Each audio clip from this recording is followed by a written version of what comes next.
UPSC scientist में आपका स्वागत है। आज हम 31 अक्टूबर 2025 का करंट अफेयर्स करेंगे। तो सबसे पहले हम देखेंगे बाघों की सुरक्षा एवं वनवासी अधिकार। आपको पता होगा, हमने अभी एक दो दिन पहले एक सोचना जरूरी है सेगमेंट में एक न्यूज़ कवर की थी। उसमें यह था कि जो जनजातीय मामलों का मंत्रालय है, उन्होंने जो वन अधिकार अधिनियम है उसको लागू करने के संदर्भ में, और एनसीटीए जो राष्ट्रीय बाघ संरक्षण प्राधिकरण है, उसके द्वारा कुछ गाइडलाइंस थे, उनके विरोध में वन अधिकार अधिनियम लागू अच्छे तरीके से किया जाए। तो एक डिबेटेबल इशू था जिसके बारे में हमने बात की थी। आज उसके बारे में संपादकीय है, तो उसको हम अच्छे से कवर करेंगे। उसके बाद हम देखेंगे G2। ये G2 नई संकल्पना है, इसमें कौन कौन से देश शामिल हैं और ये क्या मामला है वो देखेंगे। साथ ही जो शी जिनपिंग और डोनाल्ड ट्रंप के बीच में जो मुलाकात हुई है, उसके पश्चात जो रेयर अर्थ मेटल के लिए लेके उनमें एक सहमति बनी आपस में, तो हम ये भी देखेंगे कि रेयर अर्थ मेटल क्या होता है, क्रिटिकल मेटल्स क्या होते हैं। साथ ही एआई अब बहुत बढ़ रहा है, एआई का प्रयोग, तो देखेंगे कि एआई के प्रयोग के लिए जो डेटा सेंटर्स होते हैं और जो एआई स्वयं के लिए जो डेटा सेंटर्स होते हैं, उनके लिए ऊर्जा के क्या स्रोत हैं और उसके लिए क्या आगे फर्दर हो सकता है। उसके बाद देखेंगे चाबार पोर्ट के बारे में, क्योंकि अमेरिका ने जो इंडिया पे चाबार पोर्ट को लेकर सितंबर में सेक्शन लगाए थे, वो वापस रिवोक कर लिए हैं। साइप्रस ने कहा है कि आईएमईसी में वो शामिल होना चाहता है। वहीं एक PHESGO HER2 पॉजिटिव, ये एक ब्रेस्ट कैंसर के लिए वैक्सीन है, इसके बारे में बात करेंगे। और फ्री एआई देने की होड़ मची हुई है वर्तमान में, उसके बारे में चर्चा करेंगे।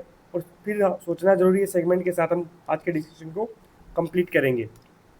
सबसे पहले देखते हैं कि आउट ऑफ फोर्ट्रीज ऑन प्रोटेक्टिंग इंडियाज टाइगर्स, यानी भारत के बाघों की सुरक्षा पर किले से बाहर।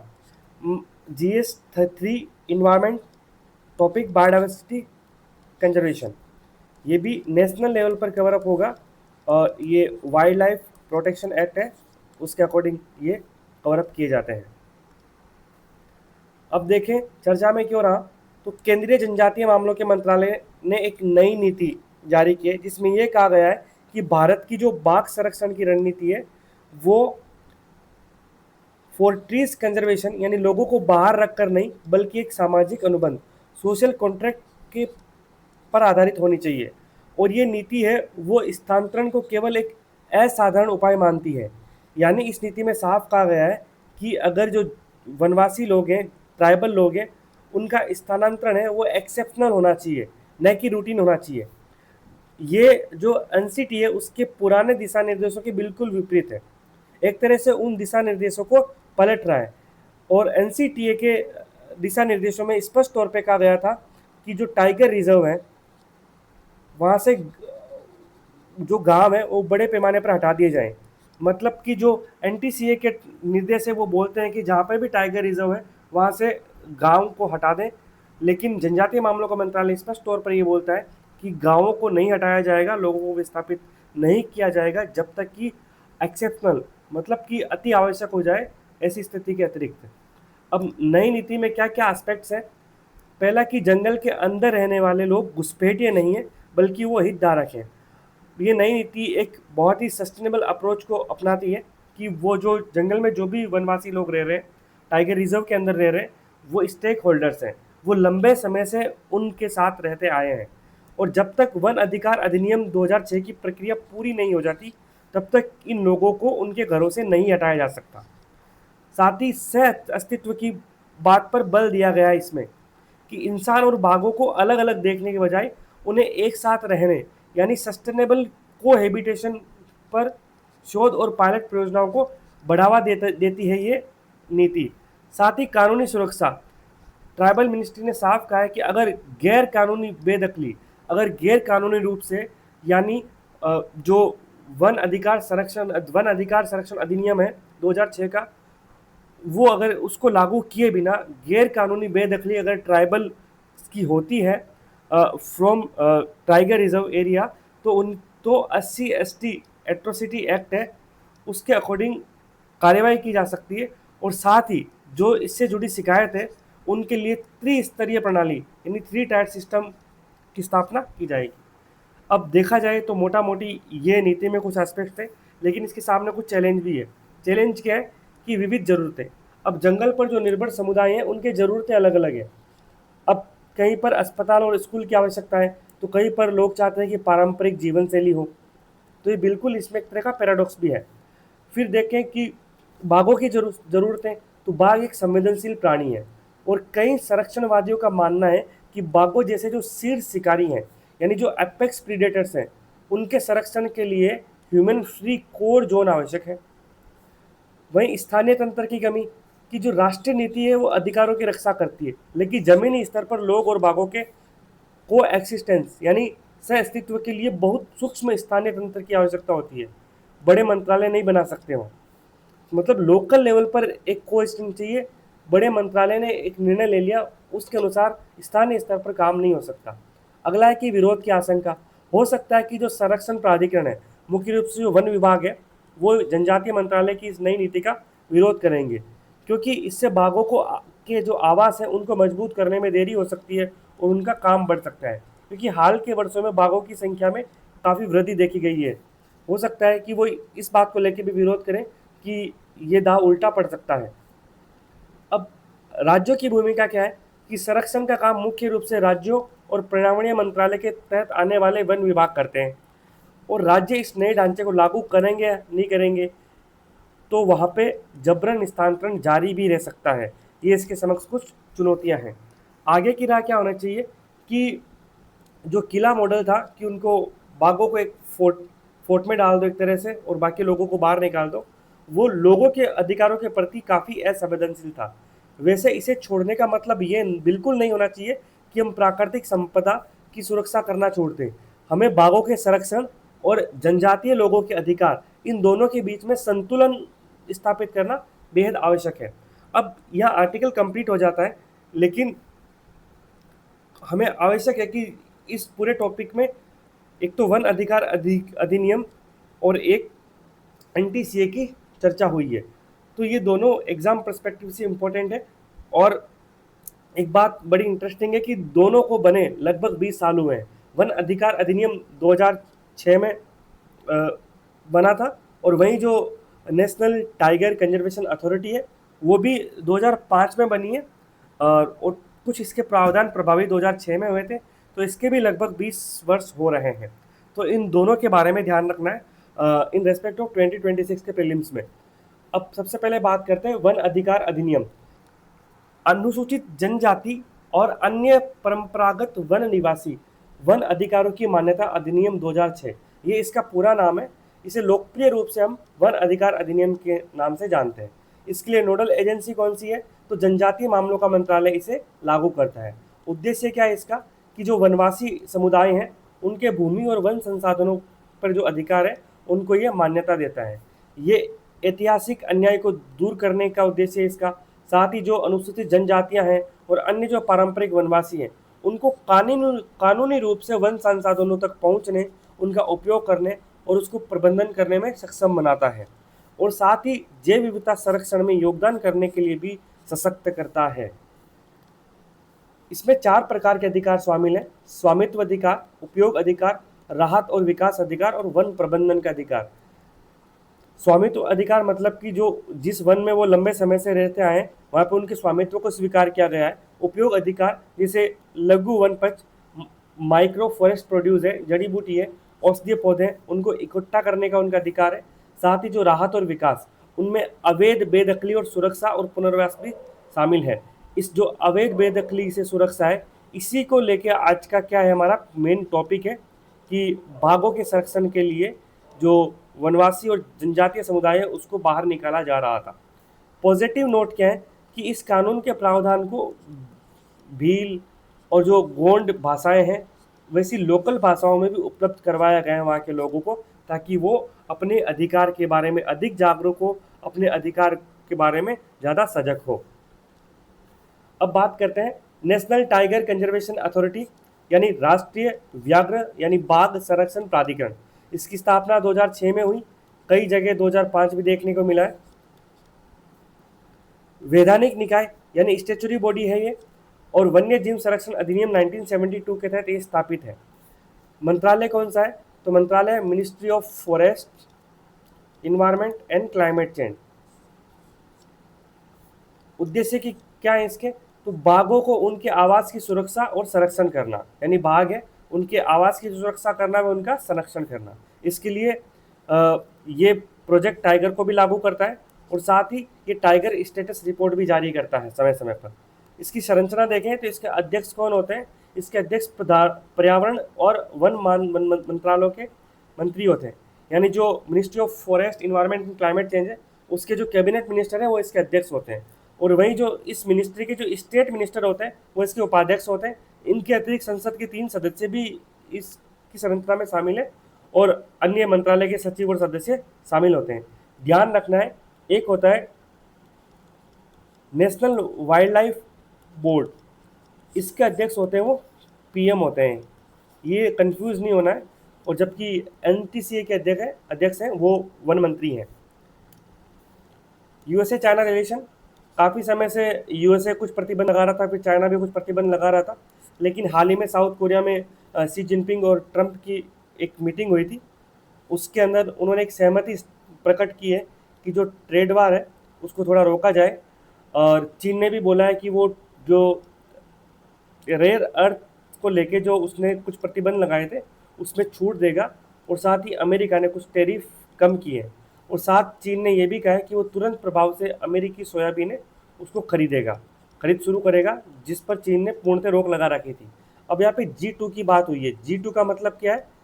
चीन और अमेरिका है, यानी अमेरिका और चीन को दुनिया की 2 सबसे बड़ी ताकतों के ग्रुप में बताना ही G2 है, और ऐसा जिनपिंग और ट्रंप दोनों ने बताया है।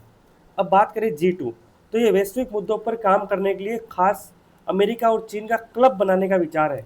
ये 15 साल पहले 2009 में अमेरिकी राष्ट्रपति बराक ओबामा और चीनी राष्ट्रपति हू जिनताओ के बीच एक शिखर सम्मेलन के दौरान एक कॉन्सेप्ट के रूप में आया था, जब व्यापार, जलवायु परिवर्तन और परमाणु प्रसार अमेरिका के लिए चिंता का विषय थे। वर्तमान में देखा जाए तो जलवायु परिवर्तन को डोनाल्ड ट्रंप ने साइड कर दिया है कि वो जो पेरिस क्लाइमेट समिट है उससे बिल्कुल अलग हो गए, और परमाणु प्रसार की तो बात ही छोड़ दें। ट्रंप ने कल ही घोषणा की है कि वो परमाणु परीक्षण करेंगे, और जो अमेरिका का रक्षा मंत्रालय पेंटागन उसको आदेश दिया है कि वो तैयारी करे परमाणु परीक्षण करने की, तो ये भी नहीं है। और व्यापार के मामले में भूल ही जाओ, WTO को वैसे ही उन्होंने ठंडे बस्ते में डाल रखा है। WTO के अंदर जो डिस्प्यूट सेटलमेंट बॉडी है उसमें अमेरिका ने नियुक्तियां नहीं होने दी है लंबे समय से, लगभग 7 से 8 वर्ष होने को है इस घटना को।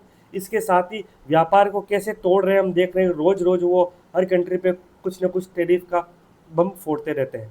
तो इस तरह से देखा जाए तो अब ये तीनों ही अमेरिका के लिए है नहीं, और ट्रंप की बड़ी जो पॉलिसीज रहती है वो काफ़ी अनप्रिडिक्टेबल रहती है। तो अब देखो ये G2 बनता है कि नहीं बनता है। इसका एक नुकसान भारत पर भी होगा।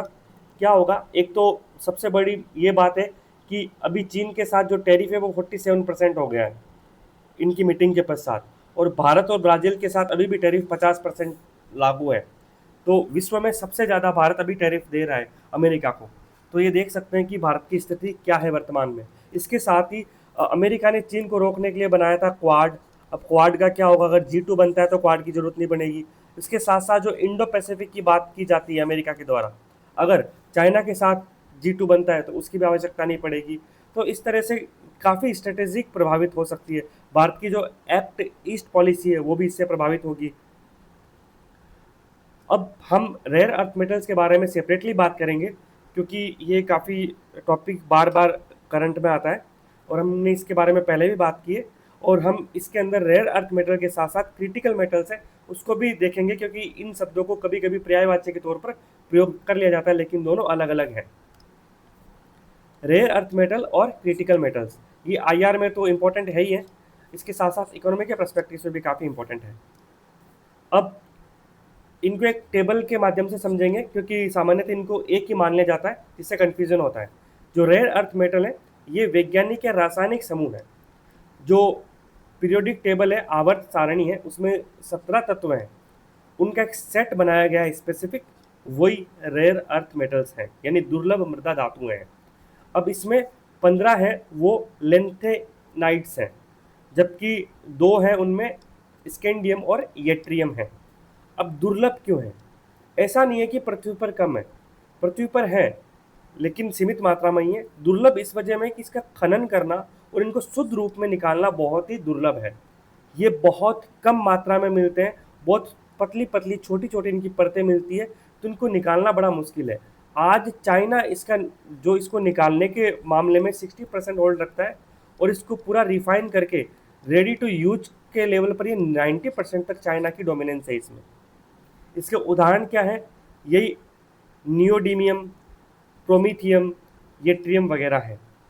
अब बात करें क्रिटिकल मेटल्स यानी महत्वपूर्ण धातु, तो वे धातु जो किसी देश की अर्थव्यवस्था, राष्ट्रीय सुरक्षा और टेक्नोलॉजी जैसे ग्रीन एनर्जी, डिफेंस, इनके लिए जरूरी होते हैं और उनकी सप्लाई में जोखिम है, वो क्रिटिकल मेटल्स, महत्वपूर्ण धातु कहलाते हैं।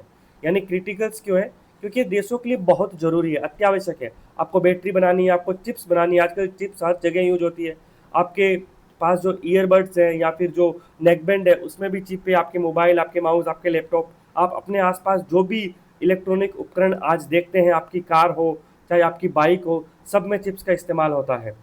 और इनकी सप्लाई का जोखिम है क्योंकि कुछ देशों में मिलता है और प्रोसेस होता है, इनमें भी चीन का लगभग एकाधिकार सा है, तो इसलिए ये क्रिटिकल है।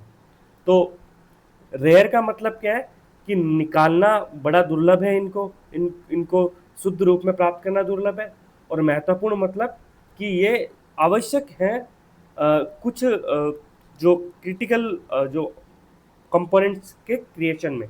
तो इसमें क्या क्या शामिल है? इसमें लिथियम है, कोबाल्ट है, ग्रेफाइट है, निकल है, और साथ में जो 17 रेयर अर्थ मेटल्स है वो भी क्रिटिकल मेटल्स का भाग है।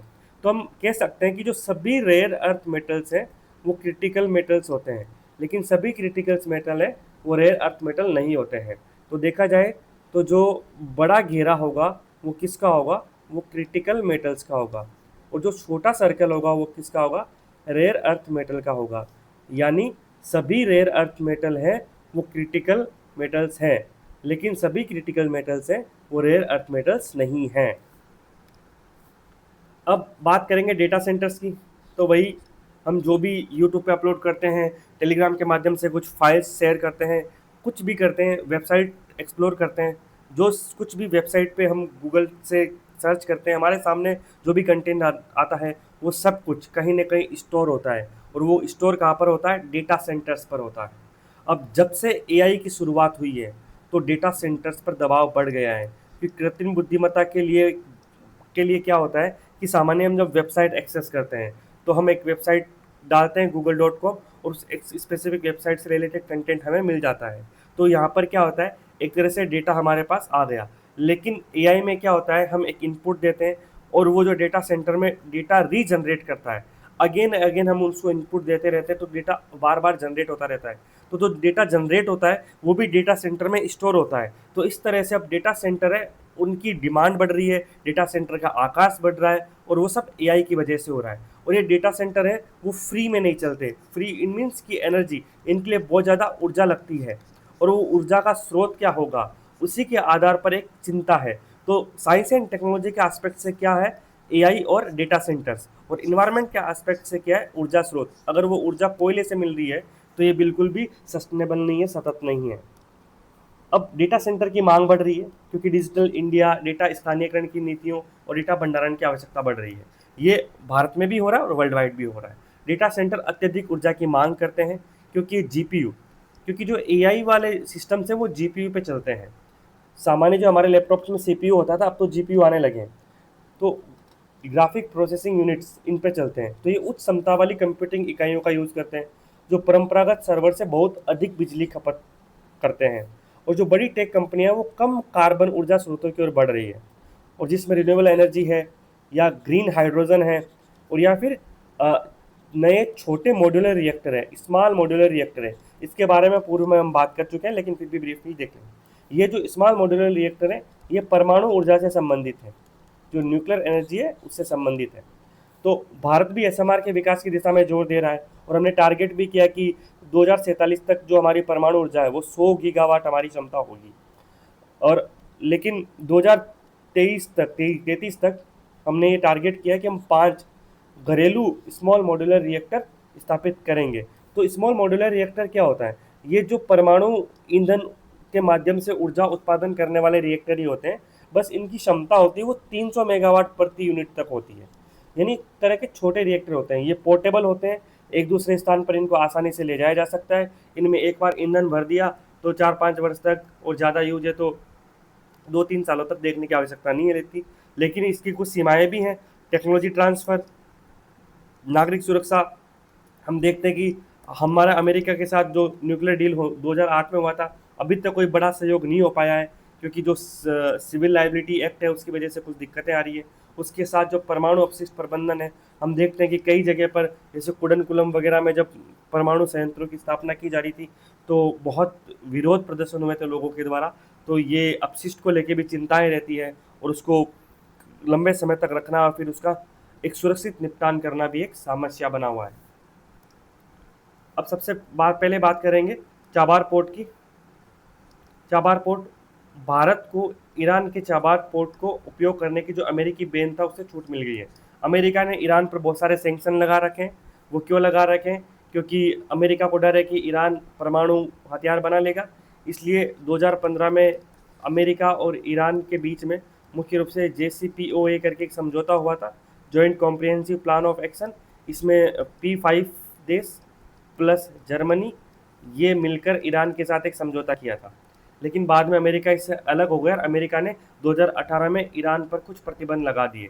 लेकिन भारत को चाबार पोर्ट का उपयोग करने की एक एक्सेप्शनल अपवाद स्वरूप छूट दे रखी थी। लेकिन इसी वर्ष सितंबर 2005 में इस छूट को वापस ले लिया गया। अब अब हाल में 29 से वापस इस छूट को 6 महीने के लिए बढ़ाया गया है। और भारत का जो ईरान के साथ चाबार को लेकर रिलेशन है वो 2005 से शुरू हो रखा है, और 2015 में भारत ने चाबार बंदरगाह पर जो शाहिद बेहसदी जो उसका हिस्सा है उसको विकसित करने पर एक एग्रीमेंट हुआ था। महत्व क्या है? अफगानिस्तान के लिए हमारे पास यही रास्ता है जाने का। इसके साथ साथ अशगाबाद समझौते में भारत शामिल है, जो कि मध्य एशिया और जो फारस की खाड़ी है उसके बीच में कनेक्टिविटी पर जोर देता है। इसके साथ साथ जो international north south transport corridor है, इसके बारे में बात होगी, क्योंकि ये भी भारत यूरोप जाने के लिए एक सीधा रास्ता है भारत के लिए, स्थल मार्ग के लिए। तो इसके महत्व के हिसाब से भी चाबार का काफ़ी इंपॉर्टेंस हो जाती है। साथ ही चाइना है, वो ग्वादर के अंदर उसकी काफ़ी प्रेजेंस है। उसके पर्सपेक्टिव में भी हम एक चीन को बैलेंस कर पाते हैं, पाकिस्तान को प्रति संतुलित कर पाते हैं। तो इन सब के हिसाब से इसका काफ़ी बड़ा योगदान है। और हाल ही में जब से पाकिस्तान और अफगानिस्तान के बीच में आपस में एक जंग छिड़ी हुई है, तो उसके परिप्रेक्ष्य में देखें तो भारत अगर कुछ सामान अफगानिस्तान भेजना भी चाहता है तो पाकिस्तान के माध्यम से तो बिल्कुल भी नहीं भेज सकता, वो सोच भी नहीं सकते। और हो सकता है कि हम अगर हवाई मार्ग से भेजना चाहें तो पाकिस्तान ने वर्तमान में एयर स्पेस भी बंद कर रखा है। तो ये भारत के लिए काफ़ी बड़ी राहत है कि हम अब ओपनली ये सारा काम कर पाएंगे। अब बात करें, मिनिस्ट्री ऑफ एक्सटर्नल अफेयर्स ने कहा है कि भारत तालिबान शासित अफगानिस्तान है उसमें हाइड्रो इलेक्ट्रिक प्रोजेक्ट बनाने में मदद को तैयार है। वैसे भारत ने पहले भी वहाँ की संसद बनाई है, बहुत सारे बांध बनाई है, भारत ने वापस रुचि जाहिर की है। अब IMEC, India middle east economic corridor, ये भारत को यूरोप से जोड़ने वाला कॉरिडोर है, लेकिन ये मिडिल ईस्ट के माध्यम से जोड़ेगा। और इसकी बात जब भारत में G20 की मीटिंग हुई थी तब इसको प्रस्तावित किया गया था, लेकिन जब से हमास ने इसराइल पर हमला किया और वहाँ पे कॉन्फ्लिक्ट चल रहा है उसके बाद ये ठंडे बस्ते में। साइप्रस एक द्वीप है पूर्वी भूमध्य सागर में, उसने अपनी रुचि जाहिर की कि वो IMEC का हिस्सा बनने को तैयार है। और डोनाल्ड ट्रंप ने पेंटागन से कहा कि वो तुरंत परमाणु हथियारों का परीक्षण शुरू करे। ये हम बात कर चुके हैं इस पर। ये एक नई परमाणु हथियारों की दौड़ अब शुरू होगी। इसके लिए अब ना अब बहुत सारी चीज़ें इंपॉर्टेंट हो जाती है कि NPT क्या है, उसके बाद CTBT क्या है, NSG क्या है, न्यूक्लियर सप्लायर ग्रुप, ये क्या, इन सब के बारे में अब चर्चाएं होगी। हो सकता है 1-2 दिन में आपको इसके बारे में एडिटोरियल या एक्सप्लेन या फिर टेक्स्ट वगैरह कुछ देखने को मिले, तब इनके बारे में बात करेंगे। अलग अलग देशों की परमाणु संपन्न राष्ट्र वगैरह कौन, उन सब के बारे में अब खूब चर्चा होने वाली है, क्योंकि रूस ने एक मिसाइल बनाई है जो कि परमाणु ईंधन पर चलती है। अब उसकी अगर लिमिट की बात की जाए तो उसकी कोई लिमिट नहीं है, अनलिमिटेड दूरी तक वो जा सकती है।